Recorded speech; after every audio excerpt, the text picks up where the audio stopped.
Olá, eu sou o Luiz. E eu sou o Carol. Nós somos professores universitários de Direito e esse podcast tem a intenção de democratizar o conhecimento jurídico, trazendo à mesa sempre alguma autoridade para falar de algum assunto do cotidiano. Pois bem, pessoal, hoje o tema é minorias e nós temos a honra de contar aqui com a palavra do Dr. João Paulo Torres Dias, que é defensor público do Estado de Minas há 11 anos.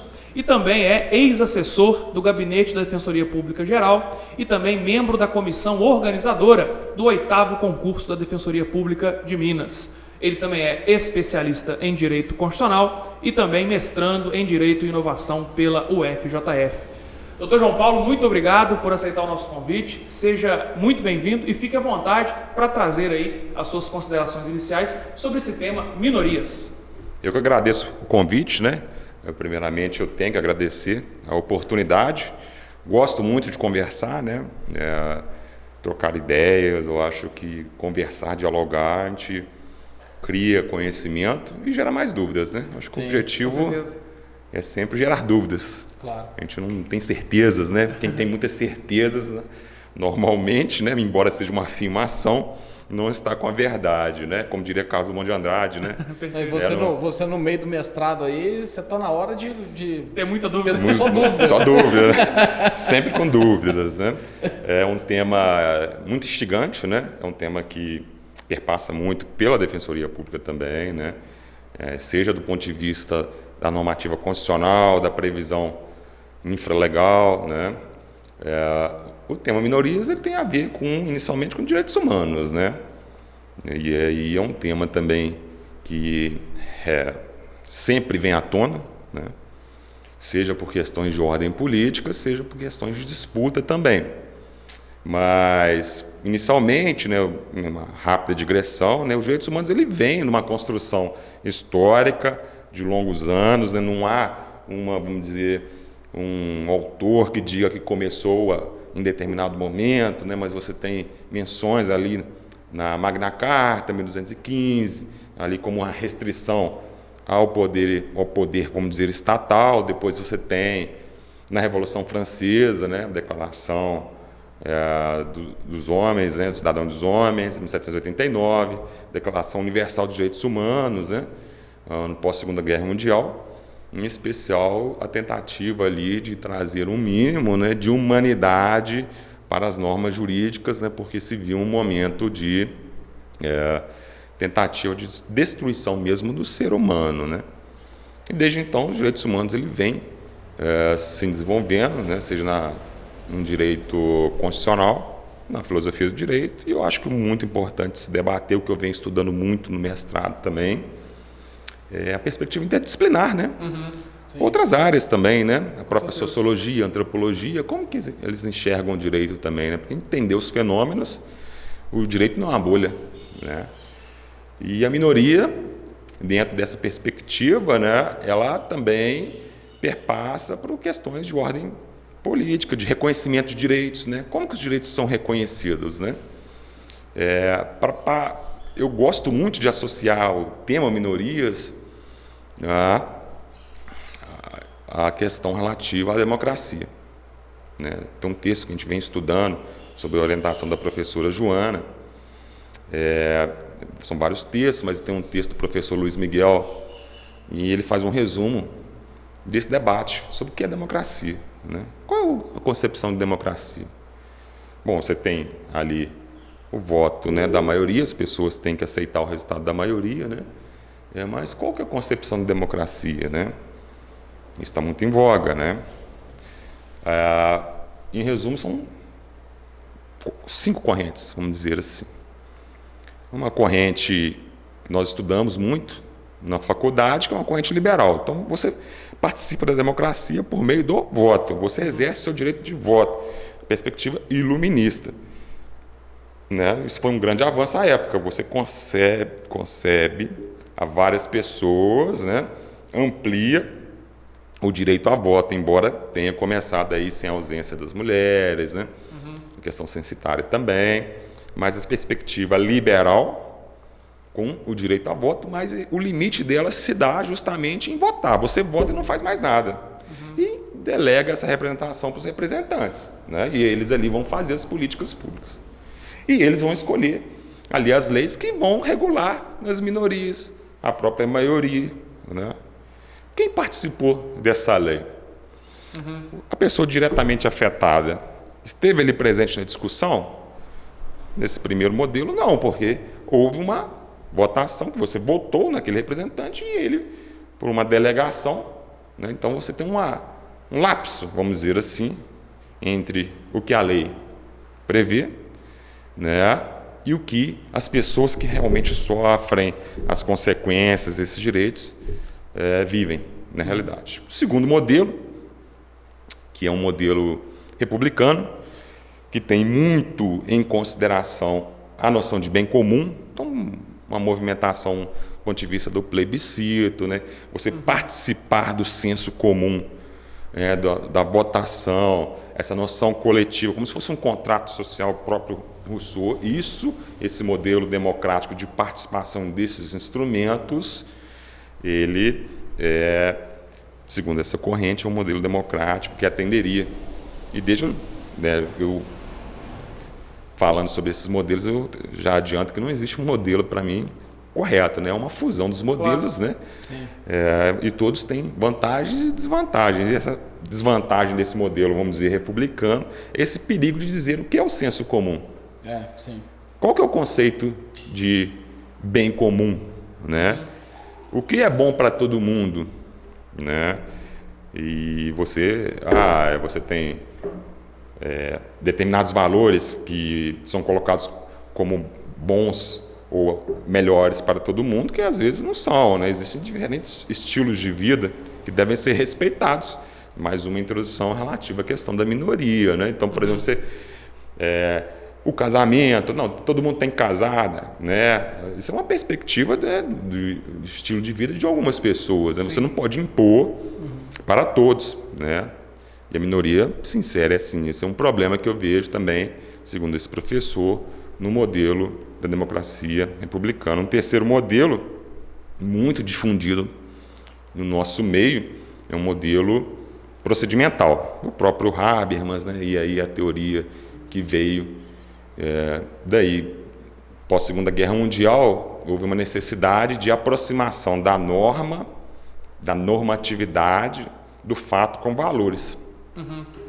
Com a ética, né? Com a moralidade, uma aproximação do direito com a moral. Os horrores da Segunda Guerra Mundial. Exatamente, pós-guerra. Pós-guerra, né? E aí trabalha-se muito a ideia de consenso mediante procedimentos a serem seguidos.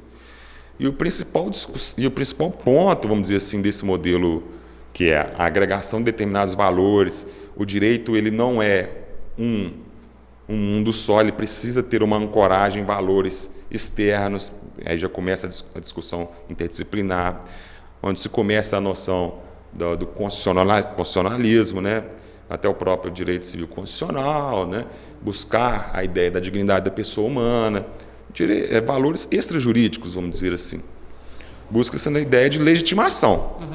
O próprio professor Ricardo Lobo Torres, né, da UERJ, trabalha a ideia de a diferença entre legitimidade e legitimação, né? A legitimação seria o processo de adesão, de escolha a essas normas, essas regras, né? E legitimidade, a própria consenso de que aquela norma é adequada para todos, né? Qual que seria um problema, vamos dizer assim, né, deste modelo? Quem participa dessa discussão, desse consenso? Né? Quem é aquele que chega no consenso, está apto a entrar num discurso? Com certeza não é o jovem, negro, mulher, trans, né, da favela, né, LGBT, QI+, não é, né? Normalmente índio, né? Quem participa desse debate? Quem participa é um homem branco, heterossexual, né? Então, esse modelo de consenso pressupõe uma capacidade argumentativa, pressupõe uma estrutura, né, de conhecimento, uma estrutura de raciocínio, né, em termos do que foi pensado o procedimento dessa legitimação. Então, quem participa dá uma enfraquecida nessa teoria. Nos Estados Unidos, vem se estudando outros 2 modelos. O quarto, que seria a ideia que hoje em voga muito, de uma democracia representativa, ou seja, você precisa ter em determinados cargos pessoas que representam aquela situação, representam aquelas ideias, né? Então, por exemplo, se você vai estar discutir o racismo, você precisa de representantes negros, né, que trabalhem com a questão. Né? Você precisa de movimentos sociais, você precisa de representantes dos movimentos sociais, que sejam dos movimentos sociais, que tenham poder de decisão nas políticas públicas, uma democracia representativa. Então você põe aquela play, né, vamos dizer, todos os parceiros, né, com as suas representatividades, nessa democracia representativa, ali você estabelece, todos com poder de decisão, estabelece esse debate. E aí tende a aproximar um pouco mais da defesa das minorias, né? Porque ali você dá a voz de fala para aqueles que realmente são as minorias. O seu representante da minoria vai estar ali no poder de decisão. Com outras palavras, né? Não é hétero discutindo sobre homo, né? Não é homem branco discutindo sobre direito de negro. Justamente, né? Não é europeu discutindo sobre índio. Né? Não tem como o europeu vir aqui falar do direito brasileiro, né? Então, assim, quem conhece a realidade é quem vivencia. Quando você estava falando dessa quarta corrente, me lembrou aquela figura da legitimação adequada, né, que a gente usa lá nos direitos coletivos. Sim. A ideia de legitimação adequada que envolve justamente aquele que pode propor a ação ser alguém que de fato representa aquela bandeira, vamos dizer assim. Né? E se não representar, eu não deixo propor. Aí isso aplica muito para essas entidades civis, né? No âmbito dos direitos coletivos. Você imagina, eu tenho uma sociedade civil cujos objetivos passam pelo direito do consumidor e de repente ela quer entrar com uma ação ambiental ou quer entrar com uma ação de cota. Na princípio não faria sentido porque ela não é a legitimada adequada. Né? Mas é interessante. Mas acho que são 5, né? São 5, né? Faltando uma, né? Só para terminar, a quarta em relação à dificuldade também, qual né? É o problema dela, né? Que é o que ela tem de vantagem, ela tem de dificuldade, que é a representação. Sim. Né? Aquele que está ali, ele tem um compromisso com aquela agenda efetivamente, né? O próprio Marx, ele imaginou, né, que ao denunciar, e foi muito brilhante nisso, né, que ele fez como se fosse uma anatomia, né? Essa é uma expressão utilizada não por mim, né, mas por um dos maiores comentaristas dele, né, que ele fez uma anatomia da sociedade burguesa ali, né? Mas ele esperava que o proletariado, ao ver aquela situação de tamanha injustiça, se rebelasse, né? E promovesse a revolução. Mas só que ele não previu que o próprio proletariado quisesse ser burguês. Sim. Quando chegasse a uma determinada situação de poder, né? Então tem esse problema de representação, né, também. Porque às vezes a representação você tem, e é uma questão do ponto de vista, deixar bem claro, individual, da própria personalidade do ser humano, e não do ponto de vista da qualidade da questão coletiva, né? Mas você tem determinadas pessoas que ali vão buscar um cargo político, né? Vão ali até transigir com questões que são inegociáveis, né? É o problema da virada de chave, né? O cara vai como representante coletivo, o cara vai na linha do interesse público, mas em algum momento a chave vira e ele já fica no interesse próprio. Então, em tese, ele era um representante dos indígenas, quando lá se encontra, ele passa a ser, em primeiro lugar, um representante dele mesmo. Sim. A mesma coisa para um negro, a mesma coisa para outras minorias. Sim, né? Acho que é nesse sentido que você está falando, né? Da chavinha virar. Né? Sim. O cara foi como representante coletivo e lá ele passa a representar os interesses dele mesmo. Sim, esse é um problema, vamos dizer, da questão da democracia, né? Concordo com você, representativo. A quinta seria, o que vem sendo estudado mais recentemente, é o multiculturalismo, né? Que vem uma aproximação do conceito de democracia muito ligada à justiça. Ela tem uma pegada mais de justiça do que uma teoria do ponto de vista de direito constitucional. O multiculturalismo, ele enxerga que as pessoas são diferentes, que existem estilos de vida diferentes, existem as minorias, e que em determinados momentos, e muitas das vezes, Os interesses, eles são inconciliáveis. E que esse conflito, ele não é algo propriamente ruim, propriamente maléfico, em que, na verdade, você vai haver uma disputa por dizer o direito. Uma disputa por dizer o que é liberdade. Uma disputa por dizer o que é direito no caso concreto. E a democracia permite esse embate, né? Tem esse problema de representação também, né? Porque esse modelo multiculturalista pressupõe esses movimentos, né? Seja os movimentos sociais, seja a representatividade, né? Mas ele vê essas diversas formas de vida, enxerga essas diversas formas de vida como algo positivo, né? E aí o ponto que eu vejo mais interessante dessa ideia, o direito é sempre uma disputa. Ou seja, um exemplo que eu gosto de usar muito, essa é uma noção, logicamente, do Bourdieu, um sociólogo francês que estudou direito, escreve sobre direito, tem um livro que chama Distinção, aprendi isso no mestrado com o professor Wagner, né? Interessante que ele estudou a distinção de classe pelo gosto. Ele fez um trabalho fantástico. Esse livro, pelo gosto das pessoas. Entendi. Pelo gosto. É interessantíssimo, né? Pelos hábitos, né? Gosto de quê? Eu gosto de paladar? Não, eu gosto de tomar vinho. Eu gosto de jogar futebol. Eu gosto de ter uma casa suntuosa. Né? Eu gosto de ter... interessante. Interessantíssimo, né? E ele fez uma pesquisa com um forte aporte teórico, né? Mas ele entrevistou mais de 1.300 pessoas, né? Então, é uma pesquisa que é uma aula de metodologia. Esse livro eu tive na disciplina de metodologia, é uma aula de metodologia em pesquisa em ciências sociais, né? Mas o Bourdieu é um sociólogo, né? Acho que poucas vezes na faculdade de Direito a gente passa lá na aula de Sociologia sobre ele, né? Mas ele fala muito na disputa, que o direito é uma disputa, é um campo de dizer o direito, né? Então, as pessoas que dizem o direito e acaba que aquela noção de direito, aquela verdade prevalece como se fosse a correta. Isso é inserido, a gente assume isso como se fosse o correto sem perceber. Então, vou dar um exemplo, como eu mencionei. A neutralidade e a lei é um elemento de distinção, ele diz. Ou seja, você não tem direito porque não está na lei. Você tem esse direito da minoria porque está na lei. Mas será que o direito ele responde rapidamente às demandas sociais? Tenho quase certeza que não. Algumas sim. Exemplo que a gente estava conversando sobre o Madinho, né? A gama de direitos que surgiram ali não estavam positivados. O direito não foi capaz ali de responder, como foi Mariana, né? Mariana é exemplo clássico, né? Com várias ações da justiça.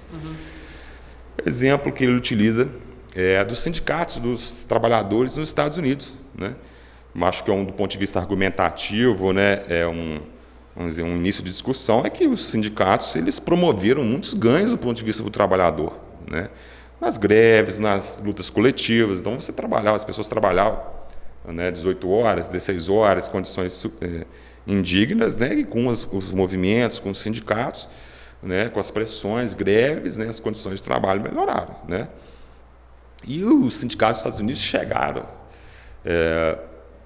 a organização do sindicato, né, a ser considerada crime nos Estados Unidos. Então, a lei considerava crime ser associado a sindicato. Estava correto? Olha para você ver.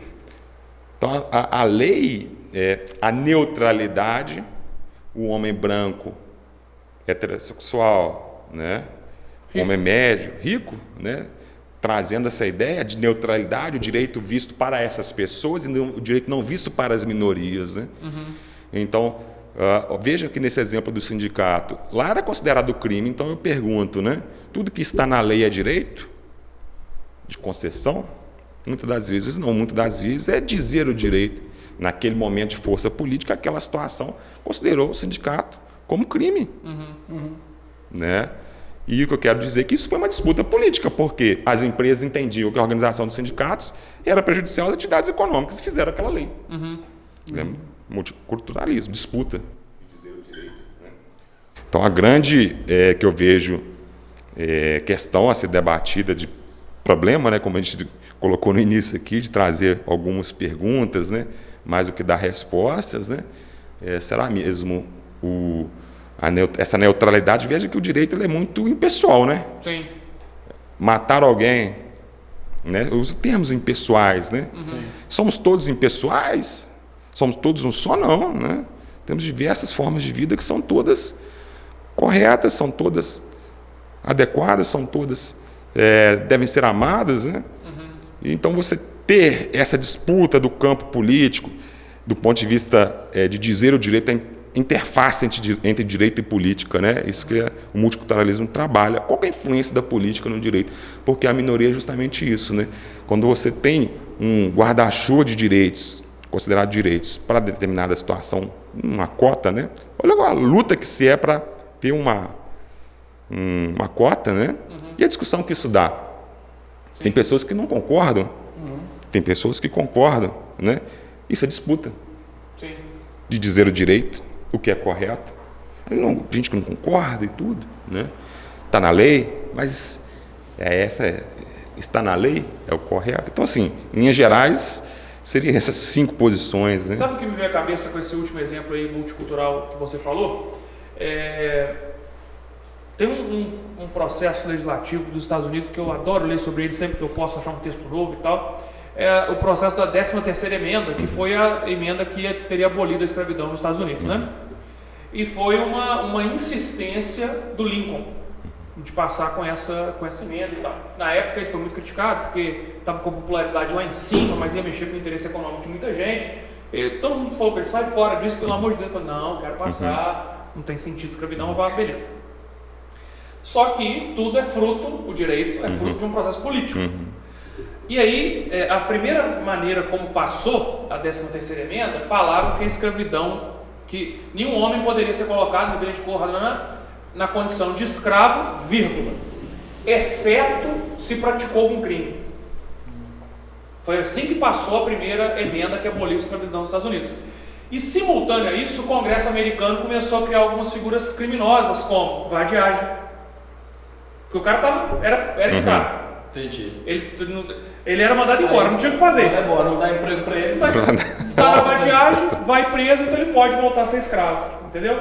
Isso mostra, né, essa questão do multiculturalismo, que é essa 5ª teoria que você falou, para mim é um exemplo assim, fantástico de como que as muitas culturas, né, elas acabam buscando espaço no direito, mas não tem jeito. Quem vai encontrar esse espaço no direito é uma cultura dominante assim, né, que seria a oposição da minoria. Pô, legal.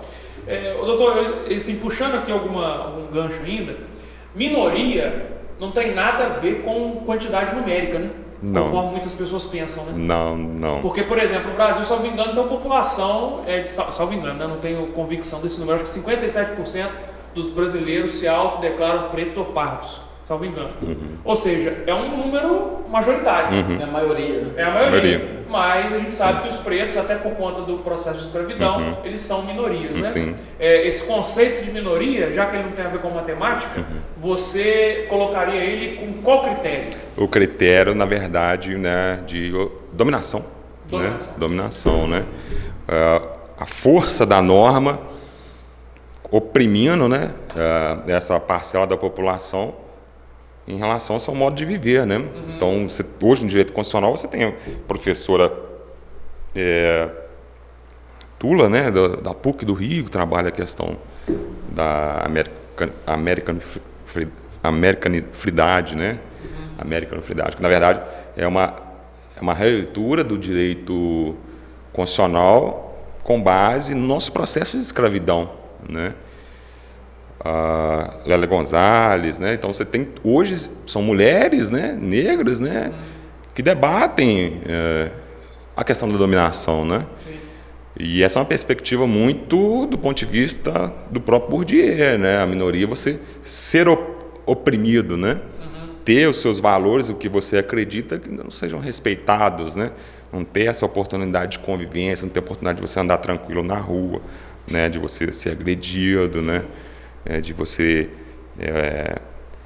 as pessoas, por exemplo, os travestis, né? Teve uma palestra que a Duda deu, deputado federal, Duda Salabert? Isso, na Defensoria, que assim, apresentou dados alarmantes, né? Assim, em relação à falta de apoio do Estado, né? A falta de apoio do Estado em relação às pessoas trans, né? Então, assim, e chega a ser triste do ponto de vista como eles são forçados mesmo na questão da prostituição, né? Sim. E o pior, né? Assim, as pessoas às vezes saem de um casamento, né? Dito aí, vamos dizer, de uma estrutura de família, né? E vão procurar as pessoas pagando R$10, R$20, né? Assim, uma situação de opressão e de própria redução da racionalidade, né? Vamos dizer assim, né? Então eu vejo muito essa questão da minoria como dominação, né? E para você reverter isso tem que lutar, disputar o espaço, o que é direito, né? Como o exemplo você deu da emenda, o exemplo do sindicato, né? E fazer essa disputa no jogo político mesmo, né? E dizer o que é o direito. E quando a gente fala de minorias, etc., na sua concepção, nos seus estudos, na sua leitura, acho que já está ficando claro para a gente que você não apenas atua na defensoria, mas você também estuda o tema, né? Você é estudioso dessas questões de direitos fundamentais, já está claro. Você visualiza algum direito que seria prioridade? Por outras palavras, ou isso depende do lugar, do tempo ou da minoria? O que eu quero dizer? O que é o ponto central para uma minoria? É liberdade, em primeiro lugar? É respeito à vida? É acesso à política pública? Depende da minoria? Depende do país? Como é que você vê isso aqui no Brasil, fora do Brasil? Não, interessante, muito interessante a sua pergunta, porque me vem à cabeça um pouco do que a gente discutiu, né? Quem vai dizer isso?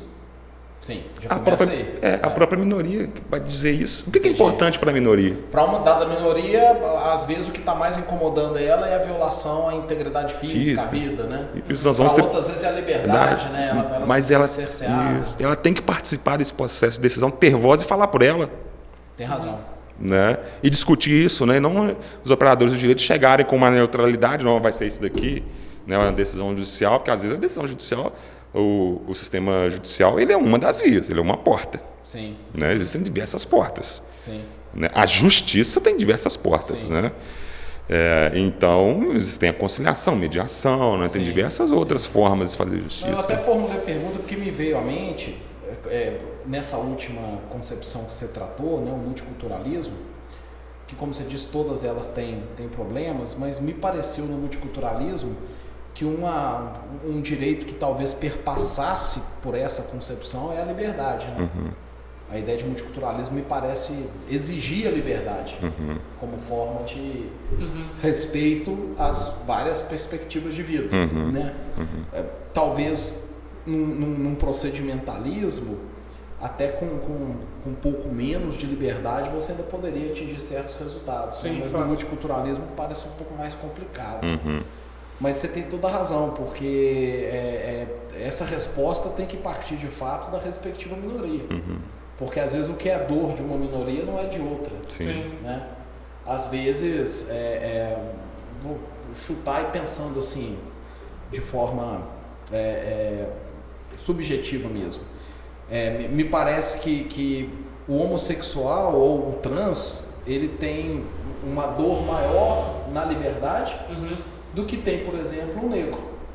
Me parece talvez que o negro tem uma dor maior na questão do acesso a certas posições, ou ao aspecto da propriedade, ao aspecto e já o homossexual às vezes é oprimido até do ponto de vista de liberdade. Né? Tá, eu vou ser subjetivo também, igual você foi agora. Sim, sim. Na minha, né, tentando me colocar naquela situação, vamos dizer assim. Eu já li até um livro interessante sobre isso, que é até o livro do Fábio Vargas. Ele é meu chefe lá no Universo, né? Doutor em Direito também.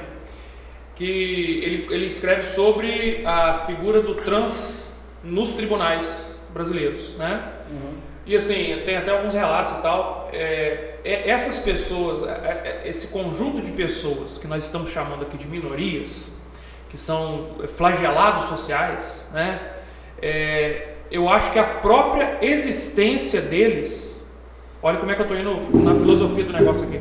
Existir para eles já é complexo, já é duro, já é difícil. Entendi. Porque o homossexual não sabe quando ele vai ser vítima de um deboche ou vítima de um estupro. O preto não sabe quando é que ele vai se tornar uma sova da polícia e etc. Né? Então, assim, eu entendi sua pergunta, né? Mas, assim, eu acho que para esses grupos, Carol, e também indo na onda do subjetivismo, que eu não me enquadro a princípio, né, em grupo de minorias, a existência é um desafio. Entendi. A existência é um desafio. Porque, e uma coisa interessante, que assim, até a Rafa, quando ela trabalhava no escritório... Faz sentido, sua colocação faz todo sentido. Não, isso é interessante, porque assim, por exemplo, a Rafa, uma vez saindo do escritório, a Rafa, você lembra, a Rafa trabalhou com a gente, super funcionária exemplar e tal. A Rafa um dia me pediu para sair mais cedo, e não era do feitio da Rafa, mulher, né? Minoria. Não numérica, mas uma minoria, por ser flagelado social. Eu falei, não, sem problema, mas está tudo bem, aconteceu alguma coisa, só assim, preocupado, dar um amparo para ela. Ela falou assim, aquela rua ali que eu passo está sem luz, e eu morro de medo, né? E aí meio que me caiu a ficha, porque eu nunca me preocupei de passar numa rua escura.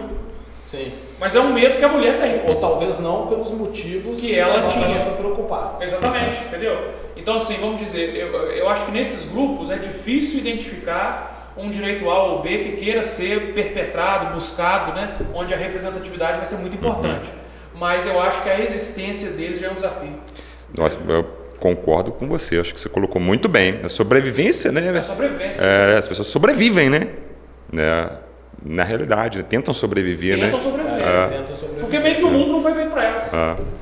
Eu esqueci. A violência, né? Eu esqueci, não falando dessa minoria aqui, para mim isso toca pessoalmente. Eu tenho uma filha com síndrome de Down, né? As pessoas com deficiência. Sim. Né? Quantos e quantos obstáculos a Isabela não vai ter porque ela tem deficiência? Sim. Né? E o mundo está para ela igual está para mim, pelo menos deveria estar. Né? Sim. Isso é um problema. Quantas violências, né? Que o mundo impõe, né? Nas pessoas com deficiência, né? E até me lembrou um livro muito bom sobre isso, que é do Andrew Solomon, né? Eu li dois livros dele, são muito interessantes. O Demônio da Meia-Noite, que tratava sobre depressão, e o outro... Demônio da Meia-Noite. Ele é um escritor, ele é professor de psicologia de uma universidade americana, extremamente competente, né? Homossexual, tem depressão, ele fala isso no livro, né? Mas brilhante, né? Escritor, esteve no Brasil, né? E Longe da Árvore, né? Que trata justamente de minorias.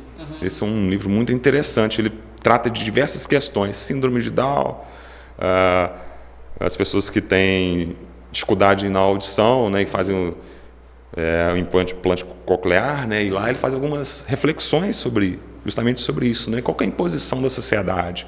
Será que justamente você colocar um implante coclear é o correto? Né? A violência que você estabelece nisso, qual que é a relação? Faz uma discussão filosófica muito grande, né? Quem disse que eu quero ter um implante desse aí, né? Tipo assim, é interessante a colocação dele pelo seguinte, porque olha como que ele foi profundo aí, o autor, né? Como que ele foi profundo no raciocínio e parte para aquilo que você falou também da ideia de multiculturalismo. De certa forma, a gente quer colocar a minoria na posição da maioria ou de quem não é minoria. Por exemplo, eu lido muitas vezes com o deficiente tentando tirar a deficiência dele. Sim. E não às vezes potencializar o que ele tem que potencializando ele dentro da deficiência. Né? Eu luto contra a deficiência. Será que talvez não fosse melhor não lutar contra a deficiência, compreender o deficiente e deixar ele se desenvolver como deficiente? Será que vocês entendem assim? Eu entendo, porque a deficiência, por exemplo, o deficiente, né, faz parte da pessoa. Sabe? Sim, exato. Se o Carol tem alguma característica... O ser é deficiente. O ser é deficiente, entendeu? Sim. E assim, e não significa que esse ser não possa ter uma capacidade fantástica, uma propriedade incrível. Realmente é profunda essa questão. Porque quando você pega ele e resolve enquadrá-lo naquele que não é deficiente como modelo, como se isso fosse modelo... Não seria uma opressão? Você coloca nele um peso que é impossível ele carregar. Ele usa um exemplo no livro, né? Ele podia ser um excelente deficiente, vai ser uma porcaria de alguém sem deficiência. Você fala assim, meu filho não corta, recebeu um boletim da escola, meu filho está com dificuldade para usar a tesoura, cortar o papel. Mas qual a habilidade que ele vai utilizar isso na vida dele? Sim. Né? Tem 2 exemplos que ele utiliza nesse livro. Um é até muito difundido, que é que os pais estão esperando uma criança e vão fazer uma viagem de enxoval e tudo. E aí eles vão viajar e fizeram todo o planejamento. Para a Itália, vamos lá na Itália, vamos conhecer os lugares, vamos lá fazer um enxoval e tudo. Aí eles entram no avião com aquela toda, vamos visitar tal lugar, de repente o avião pousa e eles descem na Holanda. E já é aquele desespero. Mas não é Itália? É diferente. Mas tem suas belezas, né? A Holanda tem suas belezas. Né? E ele começa o livro com esse exemplo, né? Bem interessante, bem didático. E outro exemplo, um exemplo, né? Que o exemplo dele só não é melhor porque assim, de Itália para Holanda fica até difícil saber o que é melhor. Queria ver se descesse no Saara, o que o cara ia arrumar. Mas digo outro. E outro exemplo que ele utiliza, né? Que são estudos de caso, tem um aporte teórico, mas muito com estudo de caso, que era uma mulher que ela tinha uma deficiência na face, na mandíbula, e ela fez 50, não vou recordar exato os números de cirurgia plástica, e ela não ficava satisfeita com aquela violência da sociedade sobre aquela da face, do rosto da mulher, né? Inúmeras cirurgias, um belo dia ela não aguentou e suicidou. Sim. Olha só. Né? Aquele aspecto foi comprometendo tanto o ser dela até o ponto que ela resolveu pôr cabo à própria vida. Então, assim... Que cai naquilo que você disse, né? Da dor de existência, né? Da dor da existência. Da dor da existência, né? Aquela situação leva a uma dor da existência que às vezes a pessoa não consegue nem lidar. Sim. Agora, como equacionar isso de um ponto de vista jurídico? Como que se define uma tábua mínima de direitos? Como que a gente lida com isso? Eu lembro de ver professores também na época das minhas pós-graduações mais específicas dizerem, né, que a gente não pode, que um Estado democrático ele não é baseado só em soberania popular. Que um Estado democrático ele é baseado, né, num binômio que é, por um lado, a soberania popular e, pelo outro, os direitos fundamentais. E que eu preciso me apoiar nesses 2 pilares para construir um Estado democrático de direito. Porque se eu me apoio só na soberania popular, eu violo os direitos das minorias. E se eu me apoio apenas na concepção de direitos fundamentais, eu não tenho como definir esses direitos. Então eu precisaria ter uma equação que gire essa soberania popular e essa tábua de direitos fundamentais. Mas aí fica o ponto.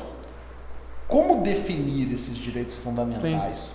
E como criar instrumentos, mecanismos, ou de que maneira quem é minoria vai conseguir de fato ter influência nessa questão do dizer o direito? Né? Como equilibrar isso? Né? E aí vou cair na fala de que é mais pergunta, né? Eu acho que essa resposta. é a grande pergunta, né? Da filosofia do direito constitucional, né? Do direito constitucional, acho que é a grande pergunta hoje de debate, né? De você equacionar, né, essa situação. O que eu acho que a gente tem é indicações no sentido de constante disputa, né, de você lutar por dizer o direito. Manter a disputa aberta. Manter a disputa aberta, ficar vigilante. Não ter mecanismo de impedir a disputa, né? Você discutir noções, vamos dizer, eurocêntricas, né? São importantes, né? De dignidade da pessoa humana, né? De próprios direitos fundamentais, mas que, em certa medida, tem as suas dificuldades do ponto de vista da neutralidade, do ser abstrato, não trazer para a realidade brasileira. Não adianta a gente discutir dignidade da pessoa humana, é uma pessoa que não tem água potável em casa. Sim. Né? Que sofre violações estatais, que sai de casa e, né, tem uma abordagem, que sai de casa e a milícia está ali presente, né? Que não tem acesso à saúde, né? Então, eu acho que essa é uma pergunta que a gente busca mais indícios e tentando construir pontes, né? Para trabalhar e criar um mundo mais tolerante. Mas então, assim, pelo menos me parece, do que você está pondo, que você enxerga ao menos alguns direitos que deveriam de fato ser respeitados e que sem eles é difícil você estabelecer alguma condição de vida, né? Sim, acho que um direito da diferença. E a gente poderia vir então para aquela tábua de direitos clássicos e entender que sem eles fica difícil mesmo. Por outras palavras, se eu não respeito vida de minoria, se eu não respeito... E aí podemos discutir graus, mas se eu não respeito vida de minoria, se eu não respeito liberdade de minoria, se eu não proporciono para a minoria alguma propriedade, algum acesso a patrimônio, se eu não proporciono também para a minoria um acesso a trabalho, né? Você mencionou a questão do transexual, que por vezes é empurrado para a prostituição.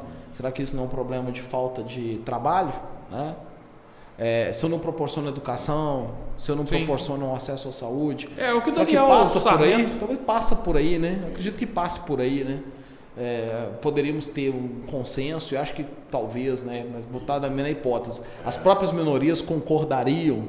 Mas isso aí. Eu tenho eu concordo, mas tem um detalhe, que é essa vigilância constante, né? Essa apropriação do conceito de liberdade. Não, perfeito. Né? Você não pode utilizar o conceito de liberdade para atacar, né? E colocar a sua posição como de forma violenta, porque o conceito de liberdade vê muito nos noticiários e vem uma disputa de né? Minha liberdade foi tolhida, o deputado Luiz falou aquilo e tal. Então isso é uma disputa de dizer o que é liberdade. Esse é um exemplo de disputa de dizer o direito, né? Então, você tem esses conceitos, né, de existência, sobrevivência, o mínimo, vamos dizer, existencial, mas que esse mínimo existencial é construído a cada momento com participação efetiva e poder de decisão da minoria. Né? É isso que eu ia falar, o Daniel Sarmento, eu adoro o Daniel Sarmento. Tudo que o cara escreve que eu consigo ler. Ele é da UERJ, se não me engano, né? Ele é professor de... Não sei se ele é professor de Constitucional ou Direitos Humanos, mas o tema que é foco dele é direitos humanos. E ele fala, incrível, né? Ele tenta definir o que é dignidade da pessoa humana, porque para ele a tábua o que todo mundo precisa, o norte seria esse, a dignidade, né?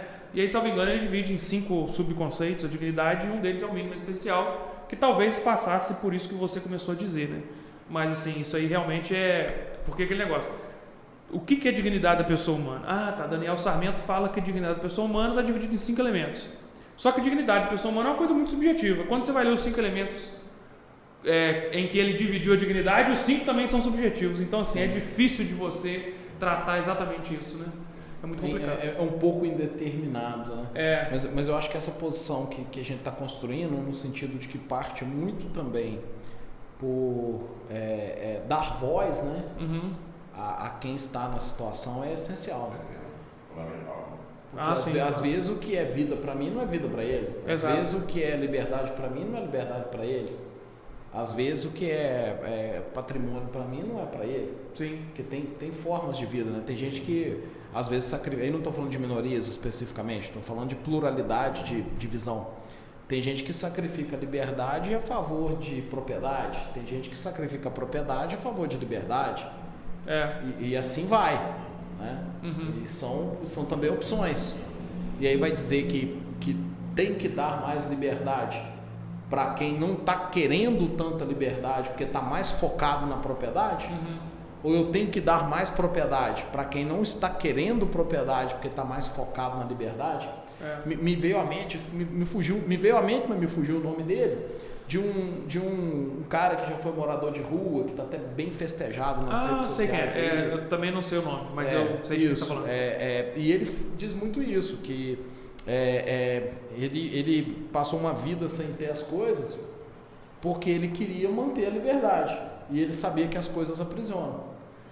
E é engraçado isso, porque por vezes a gente vê moradores de rua, eu não estou de forma alguma generalizando, mas por vezes você vê moradores de rua que estão na rua não por aspectos de propriedade. Como assim? O que eu quero dizer com isso? O cara às vezes tem casa, ou o cara poderia estar numa casa, mas não está na casa porque ele não quer aquela prisão. Não estou generalizando, não estou dizendo que todo morador de rua tem casa para morar, não é isso que eu estou dizendo. Mas que é curiosamente identificado isso. Sim. E que às vezes ele lá não se encontra justamente por questões envolvendo outros aspectos que não propriamente vamos dizer da exposição social do ponto de vista patrimonial. Às vezes ele não tem uma exposição social do ponto de vista patrimonial, mas tem outras dores, outras questões que empurram ele para aquela posição. Ele está lá por opção, né? Quase que isso, né? Talvez não opção propriamente assim, porque ele foi colocado numa situação de opressão por outros motivos, mas não por aquilo que externamente você acha que é. Você imagina que alguém não tem casa, né? Tipo você associa morador de rua a sem casa, a sem teto. E às vezes não. Às vezes o cara tem o teto, mas não fica dentro do teto por N razões. Por motivos vários. Acho interessante desse exemplo, assim, pensando aqui, né, que é justamente da voz aí, né? Exato. Eu estou justamente falando isso para... volta nisso aí que você falou. Porque às vezes o pessoal tá abordando ele ali e querendo empurrar ele para um teto. As pessoas querem dar um teto para ele, mas ele não quer o teto, porque o teto ele já tem. Não é por falta de teto que ele está ali. E aí aquela história, né, talvez é isso que falta muitas vezes, né? Abordar a questão da minoria não a partir de preconceitos, no sentido até puro da palavra, não estou falando no sentido pernicioso, mas abordar a questão da minoria a partir daquilo que a minoria tem para dizer. Que eu acho que é justamente o que o João está colocando. Né? O que a minoria tem para dizer? Qual é a dor dela, né? O que de fato oprime ela? Aonde que está o problema dela? Porque às vezes eu posso, por exemplo, né, não estou dizendo que é isso, mas eu estou conjunturando. Eu posso criar uma cota que incomoda a minoria. Você percebe? Às vezes eu crio uma cota que o cara não fica feliz com a própria cota. Eu crio uma cota para uma minoria e aquela minoria não se sente prestigiada com aquela cota, por exemplo. Ela se sente incomodada com a cota. Você o que fala, pode por acontecer exemplo, por motivos variados. Porque ela queria, por exemplo, disputar. Normalmente ela está sendo impedida porque ela tem que ser enquadrada na cota. Entendeu? Aí volta naquilo que o doutor falou de ouvir. Ou então cai naquelas situações que a cota é até prejuízo. A gente já teve lá no escritório uma situação dessa, né? O sujeito foi colocado na cota, foi reprovado dentro da cota, mas se ele estivesse fora da cota ele tinha passado. Então, olha só, aí a gente entrou com a ação para pedir o deslocamento dele para ampla concorrência, né? Sim. Não fazia sentido, aí o juiz negou. E o juiz negou, falou, não. Ele tá na cota, tá na cota. Tá na cota, não pode passar. Porque por algum motivo, por algum motivo específico, o ponto de corte da cota foi mais alto do que o ponto de corte geral. Você vê que a lei não conseguiu responder. E a cota prejudicou. Exatamente. A cota veio para prejuízo, entendeu? E se você não tem uma visão do direito aí interdisciplinar, né? Sim. Você toma essa decisão que a gente tomou. Sim. Né? Tal edital é a lei do concurso, ponto de corte. Ele escolheu a cota, agora ele tem que ficar lá. Ele não pode pular para cá. Você não enxergar que a cota é um instrumento, né, de acesso a pessoas. No caso dele, a cota foi um instrumento de não acesso. De bloqueio. De bloqueio. De impedir o acesso. Sim. Tem uma questão, eu esqueci o caso específico que é, mas eu sei que é para defender as minorias na nossa Constituição. O Supremo tem jurisprudência nesse sentido. Eu acho que quando um partido político pede alguma coisa, mas ele não consegue assinaturas no Congresso, eu acho que o partido tem direito de abrir uma investigação sobre aquilo. Eu sei que é caso de entrar com mandato de segurança, sabe, no Supremo.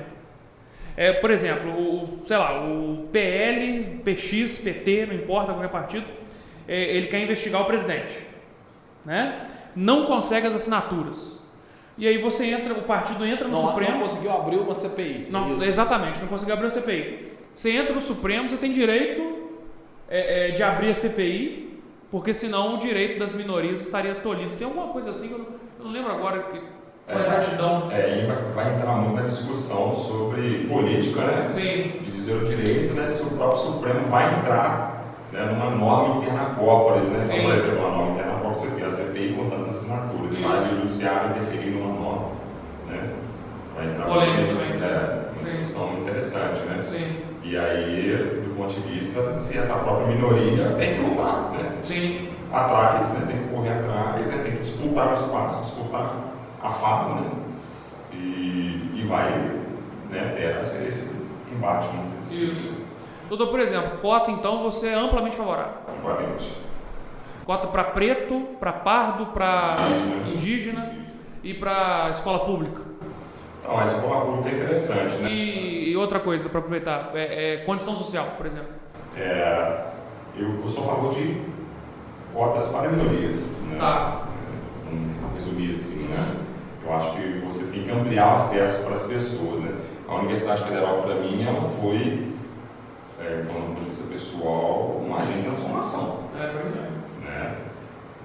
Então, assim, de onde eu vim, em termos de estrutura familiar, meus pais me criaram com muita dificuldade, não faltou nada, né? Mas, assim, em termos, vamos dizer, monetários, né? De exercer um cargo público, né? Com meu orgulho de relevância, né? O acesso a esse cargo se deu muito pela Universidade Federal, né? Sim. Então, por exemplo, você exercer ou fazer uma faculdade, um curso de medicina. Quem consegue fazer um curso de medicina hoje de manhã de tarde? Sim. Tem pessoa que trabalha. Sim. Na federal. Não tem aula à noite. O curso de Direito hoje, né, teve um avanço, né, até 2003, se não me engano, aqui na UFJF, tem um curso noturno, né? Mas muitos cursos não têm essa oportunidade, né, de fazer noturno, né? Então, assim, essa é uma discussão que tem que se debater, né? As pessoas têm que se apropriar do debate, né? Mas eu enxergo muito em que você trabalhar na ideia de meritocracia, trazer isso para o indivíduo, sendo que os fatores que interferem na sua vida não são somente o seu mérito, né? O Estado interfere demasiadamente na sua estrutura, na sua vida, desde quando você nasce, né? E você atribuir somente a meritocracia, existem outros fatores, né? Quando você nasce, o acesso ao sistema de saúde, o acesso à educação. Então, assim, eu vejo até o debate sobre meritocracia muito pobre, né?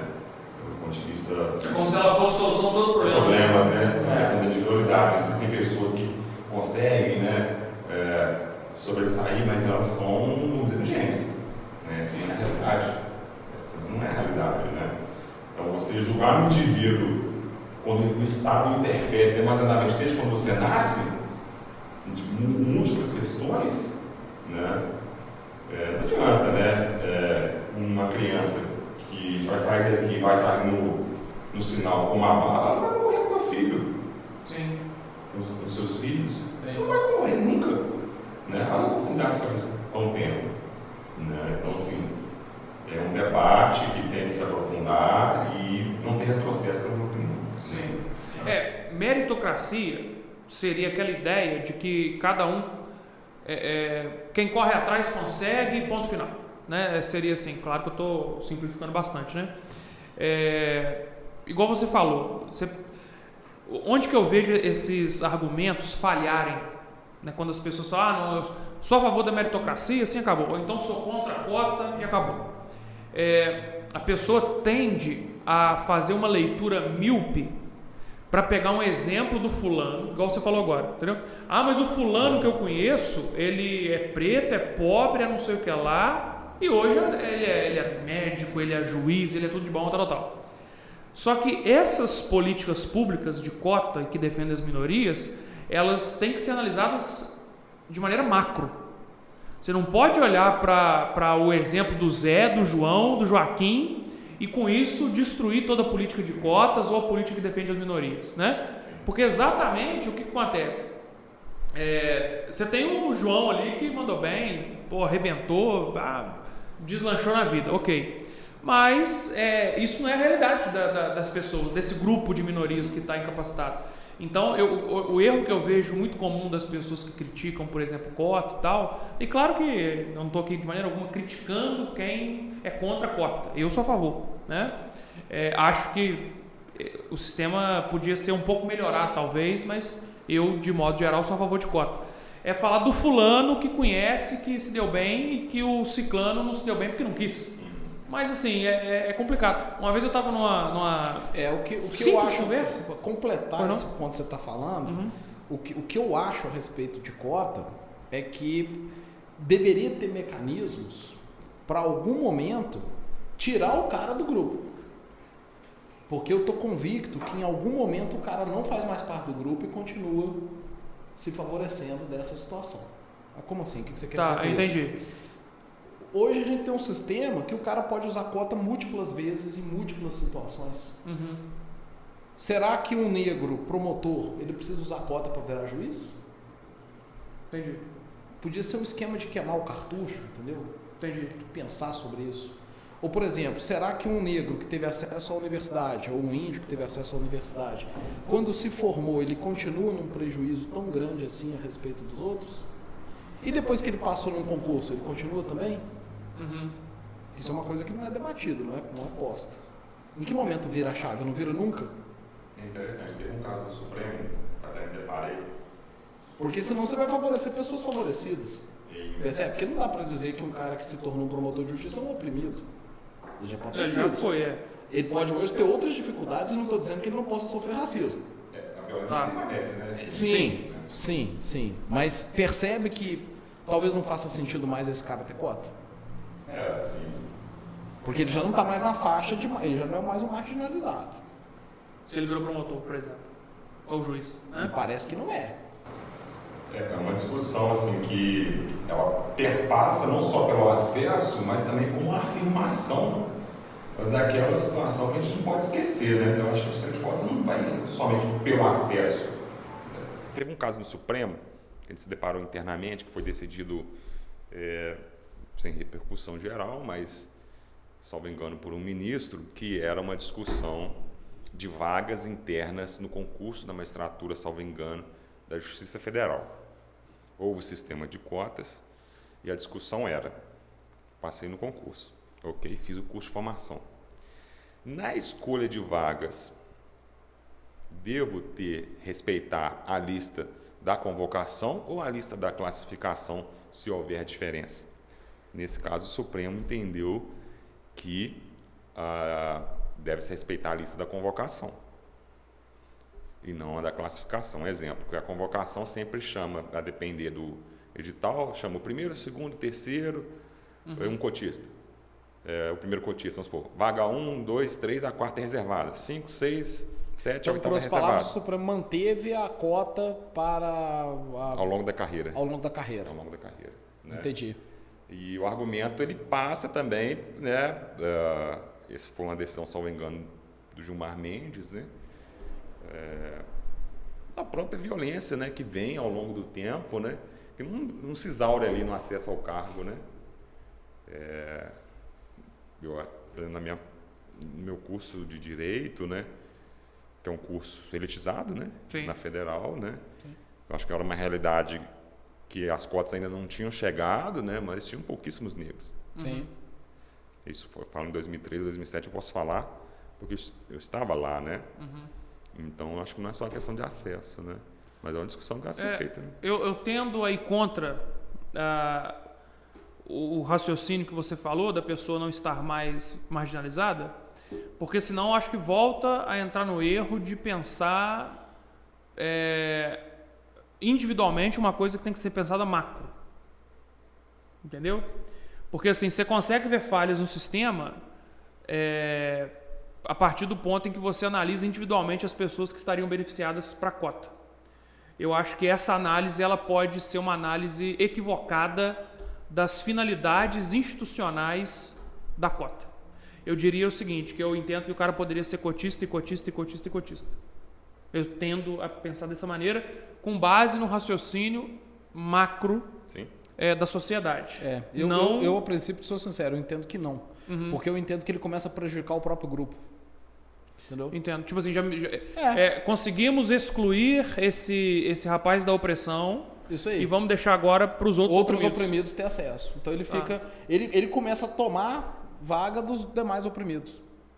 Porque em outros concursos que outros oprimidos poderiam ser aprovados, ele vai entrar. Porque ele tem muito mais condição.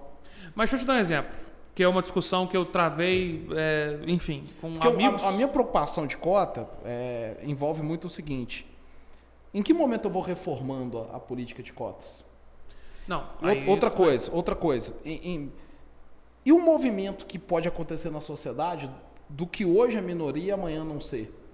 E outra coisa, que tipo de política pública eu vou criando para ir resolvendo aquilo que hoje a cota combate?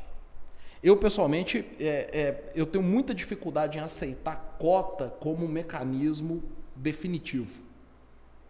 Entendi. Eu aceito muito bem a cota como um mecanismo compensatório, transitório. Tá. Como mecanismo definitivo, sem transformação, eu acho muito complicado. A Lei 12.990... E se a gente não tem mecanismo, se a gente não discute quem sai fora da cota? Entendi o que você está falando. O sair fora da cota é o primeiro passo para você concluir que chega num ponto a coisa inverte. Não estou dizendo que é isso que acontece no Brasil, mas só para exemplificar o meu raciocínio. Em que momento o branco pobre não vai estar mais oprimido do que hoje está o negro, ou que hoje está o homossexual, ou que hoje está outra minoria? Mas acho que em que momento não estou dizendo que é o momento, não estou dizendo que isso acontece hoje. Entendi. Mas você percebe que a gente precisa pensar a política de cotas como algo dinâmico e não como algo estático? Concordo. E que a gente precisa pensar a política de cotas paralelamente a outras políticas públicas? Concordo também. Porque senão ela não faz de conta. E mais, eu acho que a cota ela é muito perigosa porque ela pode gerar um embate social. Ela gera um embate social. Por que ela gera um embate social? Porque ela encaminha um ingresso, e se esse ingresso começar a ser visto como algo injusto e não como uma compensação para algo efetivo, começa a gerar embate. Essa situação, por exemplo, da repetição reiterada do uso de cota, para mim é o caso. Porque daqui a pouco o sujeito, seja branco, negro, ou seja o que for, vai olhar para aquele cara que pulou do Ministério Público para a magistratura, ou o contrário, como queira, não estou querendo pôr hierarquia, pulou da magistratura para o Ministério Público, e fala, isso é um absurdo. O cara é um promotor de justiça e passou para a magistratura como cota. Né? Que aí é a discussão que eu estou levantando, da questão da eternização das cotas. Né? Da manutenção das pessoas dentro dessas esferas de cotas, eternamente, e da ausência de mecanismos de dinamismo e da ausência de controle disso, entendeu? Porque isso é dinâmico, isso não é estático. Isso é dinâmico, isso não é estático. Isso vai se transformando.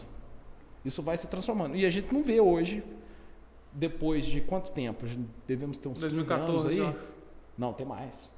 Tem mais de 10 anos de política de cotas. Tem uma lei de cotas para serviço público é de 2014. Eu não sei se ela é mudança de alguma lei e tal. Não, acho que já é mudança. Já está com mais de 10 anos. Não, porque, por exemplo, quando eu fiz...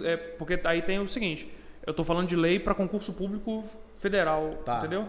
Porque quando eu fiz vestibular, que foi em 2008, eu já tinha a opção de cota na UFPF. Pois é, que eu estou dizendo. Então aí eu não estou falando para concurso, eu estou falando a cota... O início das cotas, vamos dizer assim, em geral. Até hoje a gente não vê nenhuma discussão sobre mexer nisso. Porque aí vem essa fala genérica de vedação ou retrocesso, mas o que pode ser retrocesso na concepção de um não é retrocesso na concepção de outro. E a forma como hoje a cota está posta, por exemplo, uma cota hoje para a escola pública, será que ela não está tampando, não estou dizendo naquela época, eu estou tentando compensar uma geração que foi prejudicada. A cota que se mantém hoje, ela não está tampando a ineficiência do Estado em promover educação fundamental no nosso país? E sucateando intelectualmente as universidades com gente que entra sem condições de entrar? E um sucateamento intelectual em decorrência de uma má educação fundamental? E eu permito que a pessoa tenha acesso? Porque lá atrás eu estava compensando uma geração que foi prejudicada. Mas eu continuo compensando eternamente? E porque eu tenho um problema gravíssimo de gestão pública e de investimento? Porque aí perceba que é um argumento romântico. Mas eles têm cotas. Mas eles não estão tendo acesso à educação. Eu estou compensando a falta de acesso à educação com uma cota que enfia o cara a fórceps na universidade. E aí eu estou arrebentando o sistema de ensino superior, porque eu coloco um cara lá que não podia estar. Porque ele não tem condição intelectual de estar lá. Então, assim, eu acho que nós temos muito mais problemas numa política de cotas do que num primeiro momento pode parecer. Não estou dizendo que não é solução, acho que é. Acho que a cota vem transformando a sociedade de forma positiva. Mas a gente precisa pensar. Da necessidade de uma constante manutenção, eu concordo plenamente, entendeu? Agora, assim, considerando o mapa atual da sociedade, eu não vejo como problema a manutenção da cota. Não, eu também não vejo, não. Eu não sou contra a cota, não. Não estou me pondo como uma pessoa contra a cota. Sim. Eu só acho que a gente tem que ter cuidado em defender certos... Você acha que tem que questionar porque o senão, sistema, sabe o que acontece? O problema que eu acho são as verdades absolutas que vão se criando. Quando uma coisa aparentemente é boa, eu tomo aquilo como absoluto.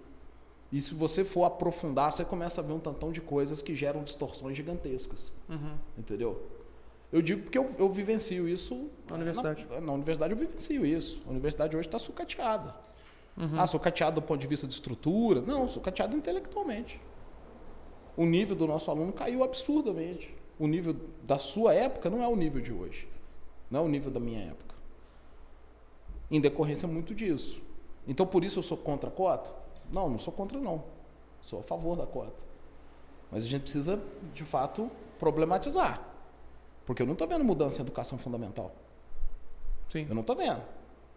Então, a cota é um instrumento de premiação pela ineficiência do poder público.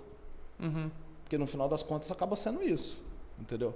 E as pessoas também ficam, de certa forma, criam uma passividade. O aluno de escola pública questiona pouco a qualidade da escola porque ele está com a cota garantida. Então ele não mira mais na qualidade da escola particular. Ele não levanta mais a bandeira de que a escola pública tem que se aproximar da escola particular. Porque ele olha para a cota e fala, não, eu vou entrar porque aqui na escola eu sou bom aqui. Não importa se a minha escola é muito pior do que a escola particular. Sim. A minha cota vai me garantir entrar. Então isso tem um outro lado que é um lado muito ruim. É o problema de dar o peixe e não ensinar a pescar, entendeu? Sim. Cai nisso também. Eu simplifiquei bastante, mas passa por aí também, entendeu? Que é a questão que a gente que é o tônus aqui da nossa fala, né, do nosso diálogo, a questão da participação, a questão de chamar para a responsabilidade, que eu acho que a gente está muito nisso, né? De buscar na minoria o que a minoria de fato quer, de ver se a minoria está levantando aquela bandeira, de ver se de fato ela está buscando aquilo, ou se ela quer aquilo. Porque senão vira política de transferência, aí sim é fechar os olhos para a necessidade de valorizar alguma meritocracia, ou ter a meritocracia como algo que tem que ser considerado. Porque uma coisa é você jogar fora. Uma coisa é você dizer que a meritocracia tem problemas. Outra coisa é você simplesmente jogar lá fora. Sim. Porque se você joga lá fora, então você está dizendo que você tem que dar oportunidades eternas. Que é mais ou menos o que você falou agora mesmo. Você falou assim, não, eu acho que tem que ter oportunidade contínua. Eu acho que tem. Mas então você não está favorecendo então quem tem mais mérito, entendeu? Você está nivelando por baixo e vou fazer uma política de assistencialismo. Mas não é assistencialismo, porque nesse caso, igual eu estava te falando. Não estou dizendo que cota é assistencialismo, não. Não, entendi. Estou só fazendo um paralelo para esse tipo de coisa, entendeu? Se você não cria critérios, por exemplo, qual é a minha grande crítica a benefícios sociais no Brasil? A ausência de critério para manutenção. Não é ausência de critério para concessão, não. Acho que critério para concessão está bem definido. Mas e para manutenção não tem. Não se exige que a nota dos filhos da escola melhore. Não se exige que o cara busque uma qualificação. Não tem nada. Então tinha que ser, para ficar 6 meses é isso aqui, para ficar 1 ano é isso aqui, para ficar 2 anos é isso aqui, para ficar 3 anos é isso aqui, para você ficar 5 é isso aqui. Chegou com 2, não atingiu, sai fora. Porque senão cai naquela que eu aprendi quando eu era novo, de ver avô e pai falar, que você está gastando vela com defunto ruim. Gastando vela. Por que eu gastar vela com defunto ruim? É gastar sal com carne podre. Entendeu? Tem que diferenciar o joio do trigo. Se eu não tiver nenhum mecanismo de diferenciar o joio do trigo, eu vou literalmente gastar vela com defunto ruim. Porque a pessoa não sai daquilo. Ela não sai daquilo. Aquilo vira bengala e ela fica eternamente na bengala. Mas quem disse que ela quer sair, às vezes? Mas aí não é uma questão de querer, é uma questão, então, dela não poder ser carregada pela sociedade. Ela vai ter que sofrer as consequências da inércia dela. Entendeu? Mas essas consequências têm que ter limite. Porque senão você cria um esquema que quem produz tem que carregar eternamente quem não produz. Aí você está impondo solidariedade, entendeu? Eterna. Sim. Eu, pessoalmente, eu tenho bastante dificuldade com isso. O meu viés, você sabe, não é um viés de esquerda. O meu viés é de direita. Meu viés é de direita. Não, isso tem nada a ver com viés. Então, eu entendo que sim, porque a minha visão é uma visão de buscar igualar a saída, buscar criar mecanismos de acesso, mas olhar o que está sendo feito com a oportunidade. Porque senão, cara, se você não olha, banaliza, entendeu? E vira direito adquirido. Se banalizou e virou direito adquirido, acabou. Eu não preciso mais fazer minha parte. É dado. É dado. Então, beleza. Tá tranquilo. Não me esforço. Não me preocupo mais com a escola. A escola pode ser ruim, não tem problema não. Eu tenho a cota. Entendeu? Sim. E qual que é o foco? O foco não é melhorar a escola? Ou o foco é manter a cota eternamente? Para quem vem de escola pública? Para pegar essa? Né? O foco é ir acabando com o racismo na sociedade ou o foco é manter cota eterna para negro? Entendeu? A gente não pode perder o foco. Porque senão mantém a vida inteira de compensações e não ataca o problema, eu deixo o problema de lado. Sim. E coloca a pessoa que muitas vezes está naquela situação para ficar passiva. Para não levantar mais a bandeira, entendeu? Para não... Entendi. Tá de boa aqui, tô na cota, tá bom. Doutor, quer rebater aí? Que eu sou contra. Eu também muita sou fala contra. Aqui. Não, mas é claro, natural do debate, né? O debate, mas pode ir. Não, eu quero te ouvir, por favor. São várias questões que você colocou, né? Acho que o debate é importante, né? Mas eu acho que são várias discussões que você colocou, né? Primeiramente a questão da cota, né? Ela vem pensar, tem dois argumentos, né? De fundo, né? O que você acredita numa sociedade, né? Se você acredita numa sociedade que tende a ter determinados valores que muitas das vezes eles podem ser contrapostos, mas nem sempre são, né? Mas a ideia é que você ter uma solidariedade mínima, eu acho isso importante. E você perceber que a sociedade não é feita de pessoas iguais, que muitas das vezes as oportunidades são diferentes e elas são processadas historicamente, né? As oportunidades elas são processadas historicamente. Né? E você tentar criar uma sociedade mais justa a partir de instrumentos que não são únicos. Existem diversos tipos de instrumento, né? Então a cota é um dos instrumentos. Sim. Né? Você tem outros instrumentos também, fortalecimento da educação, né? Agora, você, da mesma forma que você fala, manter a cota e não vou investir, mas você tem uma sociedade brasileira, vamos trazer aí a parte da independência de 200 anos, né? De que essa população não teve acesso aos cargos mais de 200 anos. Né? Sim, não, sem dúvida. Então você tem 200 anos que a sociedade brasileira, vamos dizer assim, não questão política, né? De direita ou de esquerda, né? Mas um grupo hegemônico, né? Com uma mesma linha de pensamento, nós somos um país subdesenvolvido. Sim. Né? Sim. Tem 200 anos. Né? Sim. O acesso à educação, que é importante, que eu vejo que é o pensamento ninguém tira, né? Propriedade, dinheiro, né? A questão do capital, né? Mas você dar oportunidade, o pensamento nessa transformação social, às vezes você precisa, e isso eu tenho uma convicção, de fazer esse movimento de intervenção estatal por responsabilidade do Estado, como eu disse, porque nós vivemos em sociedade, né? Nós temos um contrato, entre aspas, social, de você abrir mão do exercício legítimo da força, né? Em prol de uma convivência em sociedade. Então, você tem esses fatores que são a cargo do Estado E quando você precisa, do ponto de vista individual, né, ter acesso à educação, o Estado não te provém. Então, exemplo, na área criminal, defensor público criminal, muitas das vezes, né, seja o adolescente que eu trabalhei, seja o adulto, são pobres, negros, essa é 80%, 90% do sistema carcerário brasileiro, que o Estado aparece com a polícia. Sim, o Estado policialesco, né? O Estado pode te pôr na cadeia, né? São todos com baixíssima escolaridade. Sim. Grande maioria com baixíssima escolaridade. Sem mínimas condições de saúde. Ele vai preso e você tem que fazer um trabalho todo de assistência à saúde dentro de um presídio, por exemplo, né? O cara entra lá doente, desnutrido, né? Sem conhecimento, sem educação. Sem acesso, vamos dizer, a direitos mínimos, né? Sim. Então, assim, a noção de que você perpassa atribuir a cota à solução dos problemas, não estou defendendo isso. Mas que você tem que caminhar e tem que criar mecanismos para avançar e permanecer, e quando eu digo retrocesso, não retrocesso, não voltar atrás nessa situação, e você ter permanência, porque política é isso, né? Política Sim. Você sempre faz análises, né? E as políticas são disputas também, né? A política é um determinado pensamento, em determinado momento prevalece, do outro determinado momento prevalece do outro sentido, né? Mas o que a gente não pode trabalhar, e aí até um conceito que eu usei no júri, né, de pânicos morais, né? Uhum. Esse foi um conceito de um autor americano, salvo engano, Stanley Cohen, a gente vem estudando isso também, né, que quando você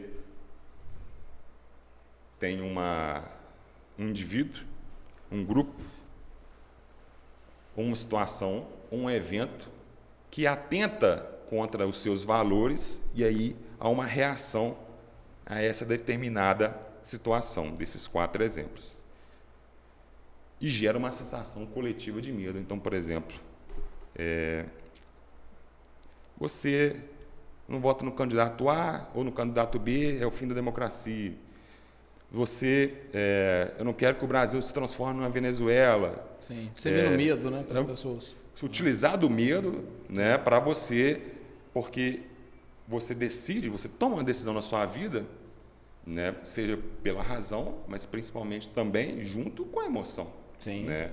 Então, quando você sente o problema perto de você, você vai ser racional, mas você vai ser também passional. Né? E quando você cria uma situação de medo e que você agrega esse valor com que você acredita, você traz esses valores, você cria essa sensação de medo, você decide dessa forma. Então, você, ao trabalhar a noção de cotas, né, eu vou perder o meu lugar, não, está tirando o lugar de uma pessoa, né? Ah, não, mas eu posso chegar lá também, né? Então cria essa noção que, vamos dizer assim, vai ser eterno, que os benefícios sociais vão ser para o mundo todo, né? Que o mundo todo no sentido de vai ser ad eterno, né? Eu acho que são momentos que a sociedade hoje precisa, né? A situação de desigualdade que o Brasil vive, de acesso de mundos diferentes, ela é tamanha que a discussão ela parte e se inicia recentemente. Não tenho dúvida. Né? A discussão é recente. Só para deixar esse ponto claro, eu não sou um defensor de extinção de cotas. Notadamente no momento que a gente vive. Né? Deixou claro. Sim. Concordo totalmente. Eu acho que nós não estamos no momento de discutir o fim de cota, nem a redução. Não estamos. Né? Mas eu acho que, por outro lado, a gente precisa, de fato, deixar aberta aí essa possibilidade de revisão, né? Não, eu não achar que cota é solução. É salvação do mundo. É salvação. Eu não discordo de tudo que você falou. De maneira alguma. Mas, assim, o que eu concordo, em especial com o que você falou, a minha visão, de modo geral, é mais igual a do Dr. João Paulo, o sistema tem que ser constantemente repensado, criticado, reavaliado. Isso aí, para mim, é indiscutível, entendeu? E temos que tomar cuidado, sim, Carol, com as cotas não estar sendo uma válvula de escape para o Estado pecar em outra área. Isso é uma preocupação que eu de fato tenho. Né? Porque se tem a cota é porque o Estado já pecou. Sim, tranquilo, mecanismo de compensação. Exatamente. Então quer dizer, então agora eu estou dando a cota, então eu vou relaxar em outras áreas. O Estado não pode, de maneira alguma, fazer isso. Nesse ponto eu concordo plenamente. Agora, eu bato nessa tecla de que eu não posso analisar individualmente as questões de cota. Não, isso é perfeito. Entendeu? Isso A análise tem que ser macro social, no sentido de que vai ter, infelizmente, vai ter até a pessoa de má fé que sabidamente branca, com privilégio, com benefício, vai se autodeclarar preto. Isso aí vai ter também, infelizmente. Sim. E um ou outro que vai passar, porque infelizmente vai, nesse tipo de coisa, eu entendo que não mancha claro toda a política de cotas, entendeu? Eu acho que esse... Não, é assim, os mecanismos eles têm que ser aperfeiçoados, né? Vão responder, Sempre. né? Existem casos que estão na mídia, né? Igual exemplo do peixe, né? Você deu assim, né? Pessoas que nem peixe tem, né? Sim. Nem mar para pescar. Nem mar para pescar, não tem nada, nem a vara, não tem peixe, não tem nada, e as pessoas passam fome e a cabeça do gestor, né? Você tem séculos, né, de desigualdade social, de opressão, né? E você, como um gestor, você tem que resolver problemas. Mas né? a minha perspectiva nesse ponto é o seguinte: enquanto a pessoa aprende a pescar, você tem que dar o peixe. O problema é eternizar a entrega do peixe sem que em nenhum momento ela precise aprender a pescar. Porque é lógico, você não vai querer que a pessoa pesque com fome. Você tem que dar o peixe enquanto ela não sabe pescar. Mas ter o peixe como política eterna, sem que isso passe pelo ensinar a pescar, para mim não faz sentido.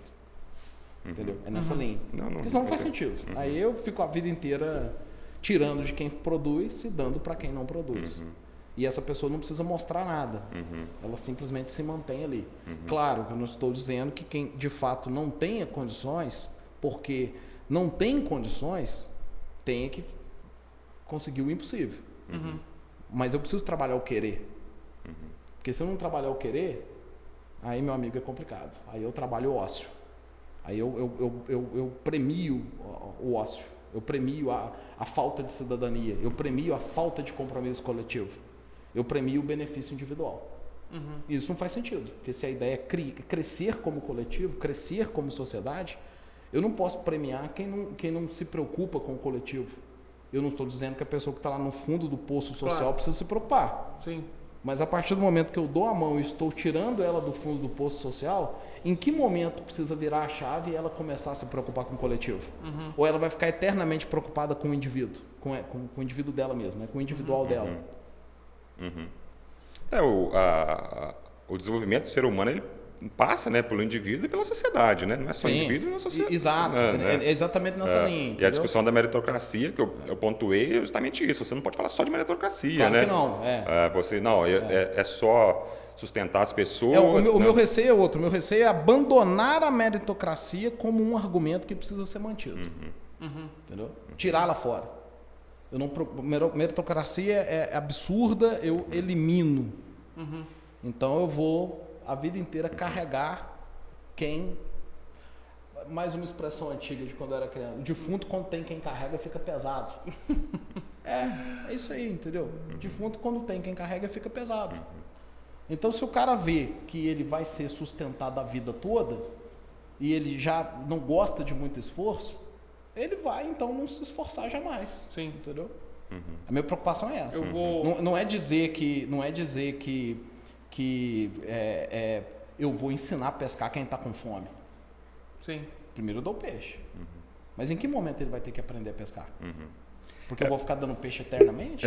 A discussão, né? E eu acho que o debate de minorias é interessante porque gera essas discussões. Com certeza, né? com certeza. É inerente, né? É inerente, né? Mas a própria assistência social por parte do governo é uma prática que não só no Brasil, né? Até de países desenvolvidos, né? Claro. Sim. Seja nos Estados Unidos, né? Seja também na própria Europa, né? Ela é fundamental, porque o cara que está marginalizado, ele não tem opção, não. Tem que ter um ponto de partida. Ou alguém dá a mão para ele, ou ele vai fazer o que não deve. Sim. Não tem outro caminho. Doutor, eu vou até pedir desculpas, né? Porque o tema realmente é muito polêmico, mas a gente já está encaminhando para o final aqui. Sim. Se você quiser, enfim, as minorias não devem, né, continuar sendo marginalizadas. Se você quiser fazer uma conclusão aí sobre esse tema, pode ficar à vontade. Primeiro que eu gostaria de agradecer, né, o convite. O prazer foi nosso. Né? O debate é sempre bem-vindo, né?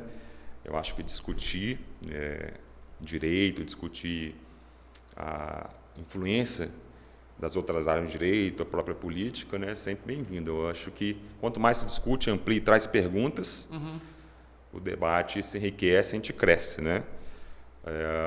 Eu acho que a título de conclusão é justamente enxergar o direito nessa perspectiva de debate intenso, de discussão e apropriação de determinados conceitos, enxergar o direito como neutro, a lei fria, né, de que se está na lei é o correto. Muitas situações a lei ela não vai abarcar e você vai precisar, né, de outros mecanismos, né, sejam institucionais ou não, né?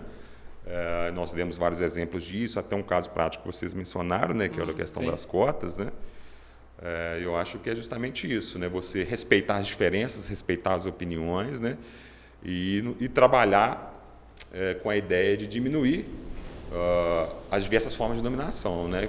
Porque a imposição que se deu, vamos dizer assim, do modelo econômico do século XVIII, né, do XIX, né, isso reflete no direito, né? O direito é fruto do sistema dominante, né? Seja ele do ponto de vista do poder do Estado, um Estado mais forte, né, um Estado interventor, seja do ponto de vista do sistema de um Estado menor, de um Estado, vamos dizer, que não interfere tanto, numa influência econômica, né? Então, o direito reflete as relações sociais, né? Mas ele reflete essas relações sociais, muitas das vezes, com as forças dominantes. Então, a ideia de minoria, o debate, trazer a discussão. Normal. Né? Normal, né? A gente não pode parar, né, de debater, porque quando a gente parar de debater, sentar na mesa e discutir, eu acho que aí, e sempre com muito respeito, né, com educação, né, ouvindo, né, as posições, a gente vai crescendo, né. Acho que é essa o nosso trabalho, né, como operadores de direito, né, e agradecer mesmo a oportunidade. Tenhamos mais. Satisfação é nossa, a gente agradece muito a sua disponibilidade, seu conhecimento, seus estudos. E vamos já pensar num próximo aí, no desenvolvimento dessa dissertação sua, para a gente falar aí, talvez especificamente sobre Brumadinho e os aspectos jurídicos da questão de Brumadinho. Algumas inovações, né, do ponto de vista jurídico, né, que ocorreram, né. Sim. Acho que o tema inovação aí, que até do mestrado está na crista da onda, né, que é sociedade tecnológica, mas você relaciona muito inovação com tecnologia, né. E uma pergunta, né, e a inovação no direito, né? O que se entende por inovação no direito, né? A inovação está restrita somente à tecnologia? No direito, o que é inovação no direito, né? Uma boa pergunta, né?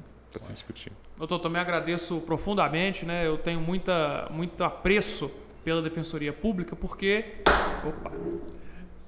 se nós estamos aqui falando de minorias e se tem alguém que representa bem essas minorias, são vocês, os defensores.